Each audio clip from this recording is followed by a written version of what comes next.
Green River Running Red is a true crime book written by Ann Rule, focusing on the case of Gary Ridgway, an American serial killer known as the Green River Killer. He was given this name since his first 5 victims were found near the Green River in Washington state.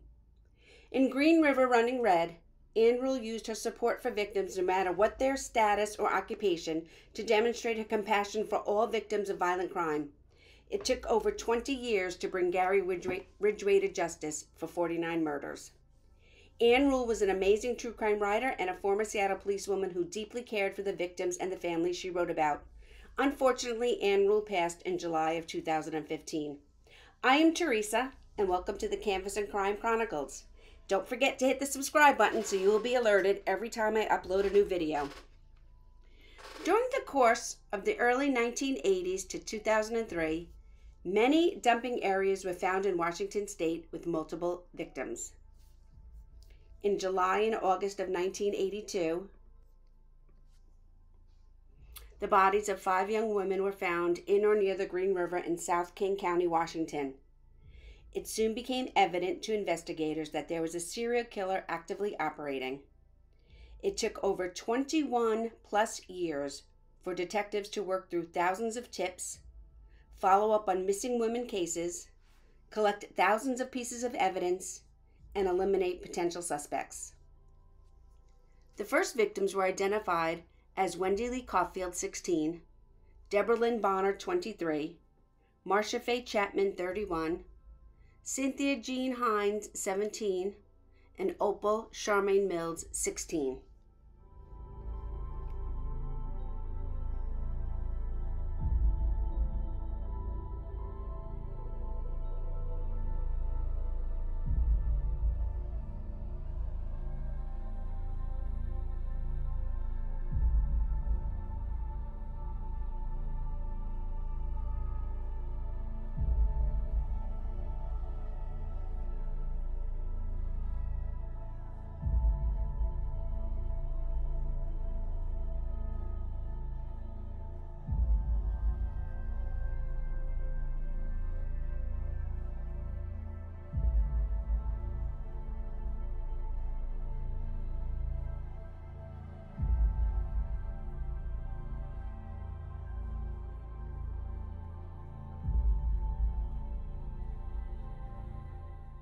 In spring of 1983 through spring of 1985, in the area surrounding Star Lake, more victims would be found.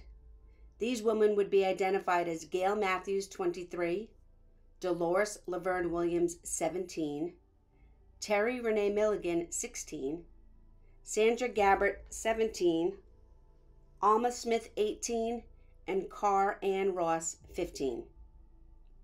During the spring of 1983 and 1986, even more victims: Tina Marie Thompson, 22, Maureen Sue Feeney, 19, Denise Louise Plager, 22, Lisa Yates, 21, and Kimberly Nelson, 20, would be located near Highway 18 and I-90. Then during 1984 to 2003, Debbie Mae Abernathy, 16, Mary Sue Bello, 25, Martina Authorized, 18, Marta Reeves, of an unknown age, Roberta Hayes, also of an unknown age, and Pammy Avent, 16, would be found and identified along Highway 410.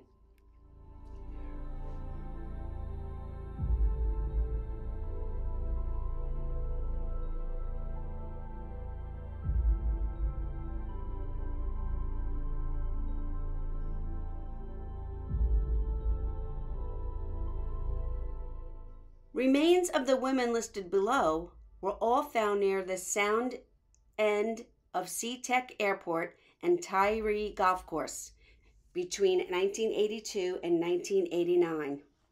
Giselle Lavorne, 19, Constance Neon, 21, Kelly Ware, 22, Mary Meehan, 19, and Andrea Childers, 17.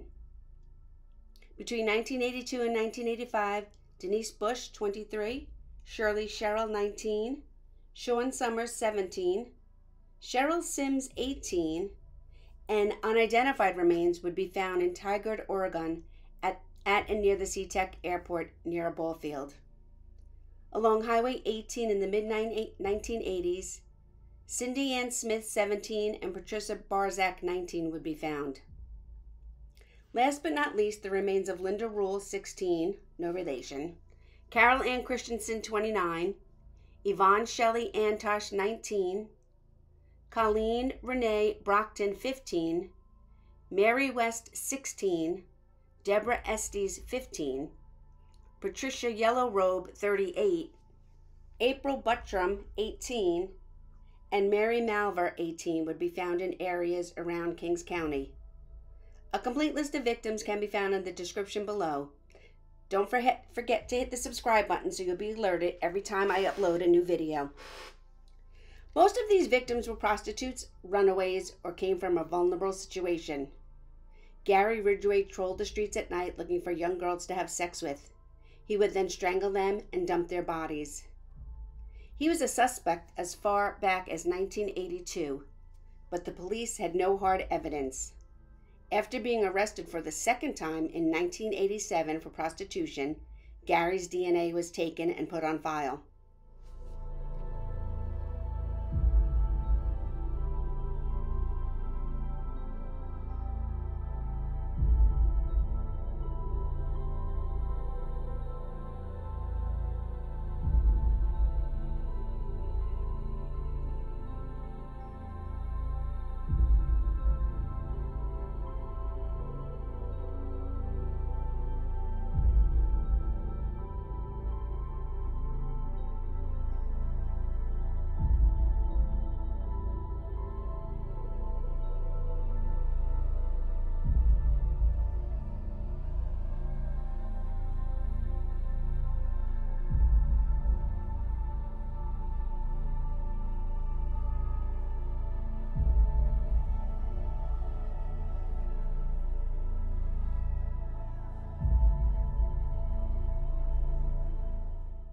Ridgway was from Salt Lake City, Utah.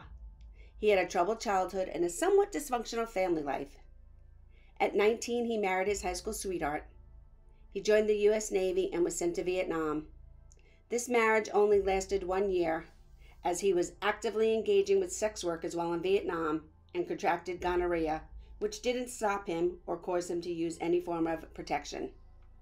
His second marriage did not last long either. However, they produced a son. All of Gary's ex-wives and ex-girlfriends accused him of violence and having an insatiable sex drive. Gary was also very religious, and some think he was extremely torn by his lust, which was uncontrollable, and his despise of sex workers due to his religious beliefs. It would seem that Gary genuinely cared for his third wife, Judith Mawson, since only a handful of women were killed once he was married to Judith. Judith seems to think she was good for Gary and helped save lives since there was a lot less victims once she and Gary were married. She stated this during one interview.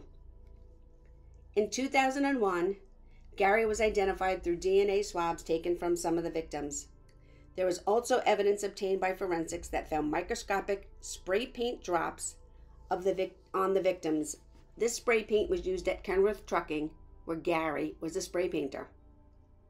Nearly 2 decades after the first murder, Kings County Sheriff Reichert announced that Ridgway, then 52, was suspected of being the Green River Killer, and he was arrested in connection with 4 of the Green River Killer's early victims: Marcia Chapman, Opal Mills, Cynthia Hines, and Carol Ann Christensen.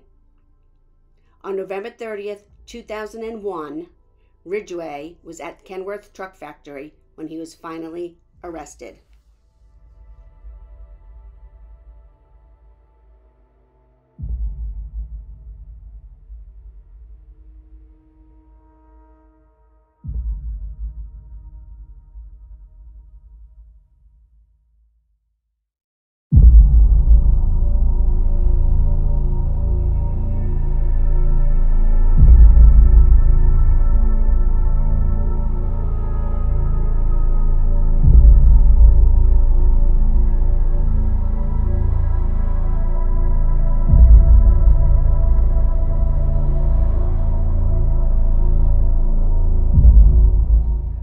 November 5th, 2003, Ridgway entered a guilty plea to 48 charges of aggravated first-degree murder as part of a plea bargain agreed to in June.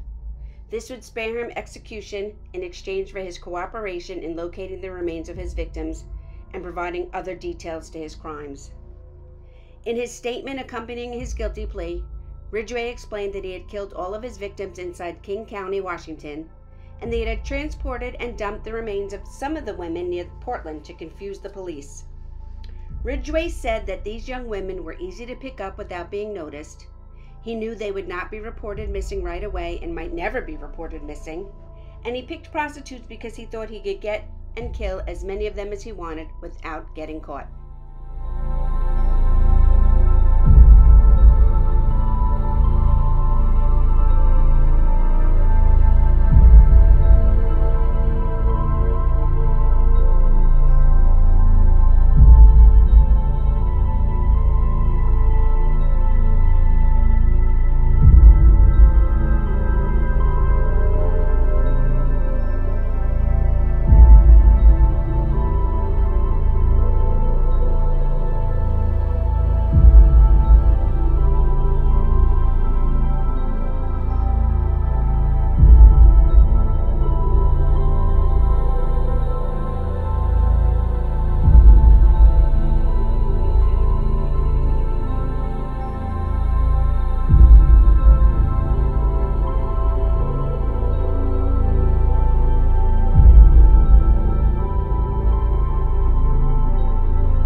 Deputy Prosecutor Jeff Baird stated that they agreed to the plea bargain and life in jail in order to bring closure.